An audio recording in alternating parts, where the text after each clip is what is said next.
दोस्तों, एक 14 साल के हाफिज कुरान बिलाल गाजी एक रोड एक्सीडेंट में वफात पा गए। उसकी मां की ख्वाहिश है कि उसके बेटे की आवाज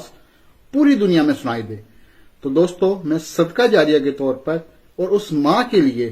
ये एक तिलावत, उस बच्चे की तिलावत साथ लगा रहा हूं। ये वीडियो देखें, अगर आपको पसंद आए तो सदका जारिया के तौर पर और उस मां की ख्वाहिश के तौर पर इस वीडियो को आगे शेयर जरूर कीजिएगा।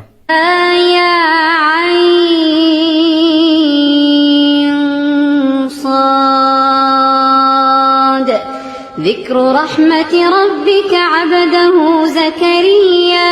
إذ نادى ربه نداء خفيا قال رب إني وهن العظم مني واشتعل الرأس شيبا ولم أكن بدعائك رب شقيا وإني خفت الموالي من ورائي وكانت امرأتي عاقرا فهب لي من لدنك وليا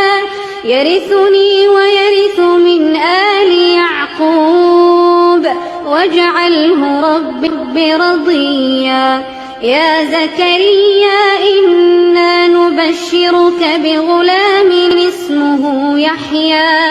إنا نبشرك بغلام اسمه يحيى لم نجعل له من قبل سميا قال رب أنى يكون لي غلام وكانت امرأتي عاقرا وقد بلغت من الكبر عتيا